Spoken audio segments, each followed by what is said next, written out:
Hello friends, नमस्कार। तो दोस्तों, आप यहाँ पर देख सकते हैं स्काईवे में कजाकिस्तान से यहाँ पर विजिट करने के बाद यहाँ पर अगली न्यूज़ है, वो है लेनिनग्राड। यानी लेनिनग्राड एक जगह का नाम है जहाँ पर बहुत ही बड़ा जो रेल मार्ग है पूरे वर्ल्ड का, वो वहाँ पर है। यानी लेनिनग्राड से व्लादिवोस्टोक तक वो रूट है, और रेलवे रूट आपने शायद हिस्ट्री में पढ़ा भी होगा।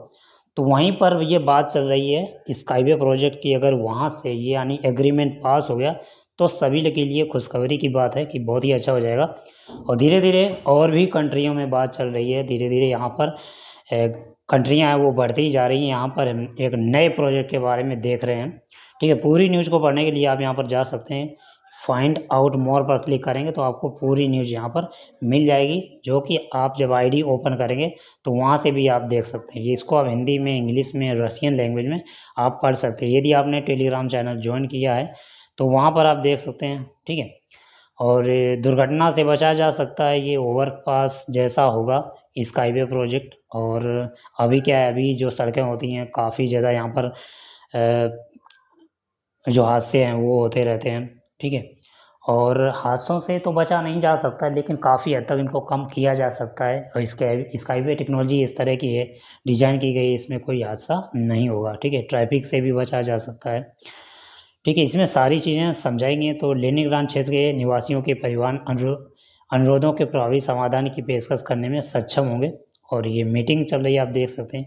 इसके बाद अगली एक और न्यूज है, वो मैं आप लोगों को बता देता हूँ। वो बहुत ही ज़बरदस्त है।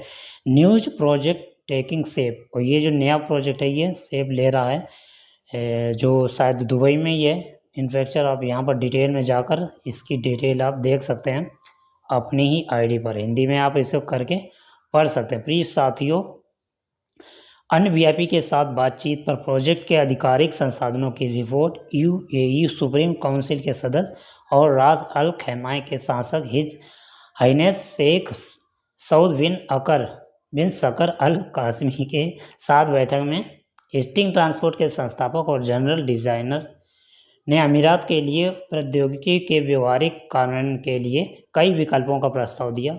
और यहाँ पर पर्यटन के विकास के लिए अल सकर स्टेशन, बाब अल बर, अल मार्जन बुलेवार्ड, अल हुर एवेन्यू, मारसा स्टेशन, अल हमरा माल, अल हमरा विलेज मार्ग के साथ 11 किलोमीटर की लंबाई वाली लाइन का एक संस्करण प्रस्तावित किया गया था। ठीक, मतलब ये जो 11 किलोमीटर लंबा होगा मार्ग, और यहाँ पर इतने इतने ये जो स्टेशन है वो बताए गए हैं। तो ये स्टेशन वहाँ के मतलब फारसी लैंग्वेज में है, पता नहीं कौन से लैंग्वेज में है ये। तो वहाँ की जो लैंग्वेज में है उस लैंग्वेज में ये नाम लिखे हुए हैं। इसके बाद में 20 यू बसें इस मार्ग की सेवा के लिए पर्याप्त होंगी। प्रत्येक में 16 यात्री क्षमता और 88 किलोमीटर प्रति घंटे की औसत गति होगी। निर्दिष्ट मार्ग आगंतुकों को परिवहन के सुविधाजनक, किफ़ायती और विश्वसनीय साधन प्रदान करके रास अल खैमा में पर्यटन को बढ़ावा देने में मदद करेगा। यह शहर में अधिक पर्यटकों को आकर्षित करेगा, साथ ही स्थानीय अर्थव्यवस्था को बढ़ावा देगा और नए रोजगार सृजित करेगा। तो फ्रेंड्स, जैसे अभी कहीं भी कोई पर्यटन स्थल बनता है तो वहाँ पर काफ़ी लोग भ्रमण करने के लिए आते हैं, घूमने के लिए आते हैं, विजिट करने के लिए आते हैं। जैसे कि गुजरात में भी है। ठीक है, एक पुल बना हुआ है तो काफ़ी लोग वहाँ पर विजिट करने के लिए आते हैं। तो ये एक ऐसा प्रोजेक्ट होगा कि लोग दूर दूर से एक देखने आएंगे कि चले, मतलब हम केवल वहाँ पर घूम के ही आते हैं, स्काईवे ट्रेन पर बैठ के आते हैं कि कैसा रहता है। ठीक है, तो उसमें बहुत सारी कमाई होगी। और धीरे धीरे ये क्या है कि ग्रीन टेक्नोलॉजी है जिससे प्रदूषण नहीं होगा और इलेक्ट्रिसिटी की बचत काफ़ी ज़्यादा। तो यहाँ पर आप देख सकते हैं वही ये बताया जा रहा है। इसके बाद में अब रोज़गार भी मिलेगा सभी लोगों को, अर्थव्यवस्था को बढ़ावा देगा। और रास अल खैमा के आर्थिक विकास के लिए सकर पोर्ट को अल नखील से जोड़ने वाला एक मार्ग विकल्प प्रस्तावित किया गया था। यह विकल्प 23 किलोमीटर लंबे कार्गो यात्री मार्ग पर 11 स्टेशनों को रखता है। यह मार्ग नए व्यवसायों और निवेश को आकर्षित करने, रोजगार सृजित करने और स्थानीय अर्थव्यवस्था को बढ़ावा देकर रास अल खैमा की आर्थिक प्रगति को सुगम बनाएगा। यह लाइन लोगों के लिए शहर के चारों ओर यात्रा करना आसान बनाएगी, ट्रैफिक जाम और यात्रा के समय को कम करेगी।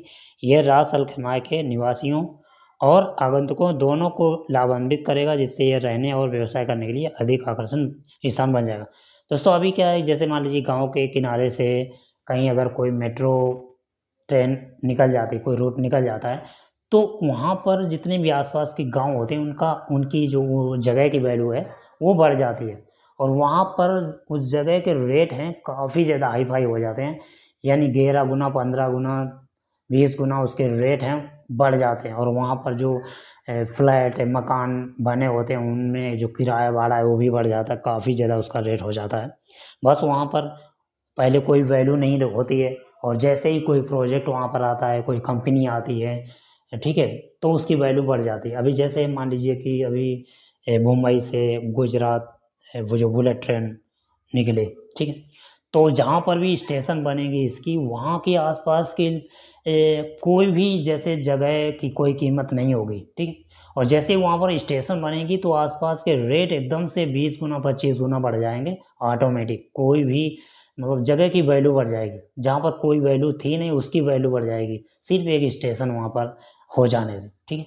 तो सब जगह की वैल्यू होती है, जहाँ पर वैल्यू नहीं होती है उसकी भी बढ़ जाती है।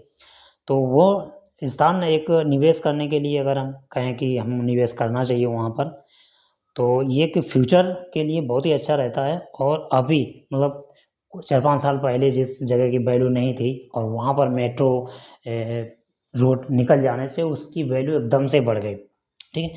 तो रास अल खैमा की रणनीति प्रगति के लिए जायद सेंटर स्टेशन और अल खरम्स राउंड के माध्यम से मीना अल अरब और वाडी नकाब हाइकिंग स्टार्टिंग पॉइंट को जोड़ने के लिए एक मार्ग विकल्प प्रस्तावित किया गया था। यह डबल ट्रैक रूट 30 किलोमीटर लंबा हुआ। उसी छोर के लिए साकारपोर्ट को इतिहाद रेल से जोड़ने का विकल्प भी प्रस्तावित किया गया है। इस 84 किलोमीटर लंबे पैसेंजर और फ्रेट रूट पर फ्रेट और पैसेंजर रोलिंग स्टॉक चलेगा। RSW सिस्टम में हम सभी को विश्वास है कि रास अल खैमा में प्रस्तावित स्ट्रिंग ट्रांसपोर्ट और इंफ्रास्ट्रक्चर कॉम्प्लेक्स के निर्माण से पूरे क्षेत्र के विकास पर सकारात्मक प्रभाव पड़ेगा। यानी स्काईवे जो RSW है ये सिस्टम कहता है कि वहाँ पर बहुत ही ज़बरदस्त हो जाएगा जब ये रूट का निर्माण होगा, ठीक है, बहुत ही ज़्यादा प्रभाव पड़ेगा। तो आप यहाँ पर देख सकते हैं इस रूट को कहीं भी विकसित किया जा सकता है, जैसे अभी कोई भी रूट है कहीं पर भी विकसित किया जा सकता है, तो उसी प्रकार से पहाड़ों पर, समतल मैदान पर, समुद्र में सभी जगह स्काईवे ट्रेन को विकसित किया जा सकता है। और इसमें पूंजी भी कम लगेगी और समय भी की भी बचत होगी, इलेक्ट्रिसिटी की भी बचत होगी। तो अभी तक यदि आपने यहाँ पर कोई भी निवेश नहीं किया है तो आप कर सकते हैं यहाँ पर। और अभी जो करंट स्टेज चल रहा है वो 13 तारीख तक चलेगा। 13 तारीख के बाद में यहाँ पर ये जो स्टेज है वो चेंज हो जाएगा, काफ़ी ज़्यादा पैकेज में बढ़ोतरी हो जाएगी, यानी रेट उसका बढ़ जाएगा, यानी पैकेज में जो शेयर हैं वो कम हो जाएंगे। ओके, तो मिलते हैं नेक्स्ट वीडियो में। अगर कोई अपडेट नहीं आती तो मैं आप लोगों को ज़रूर बताऊँ। Thank you and best of luck.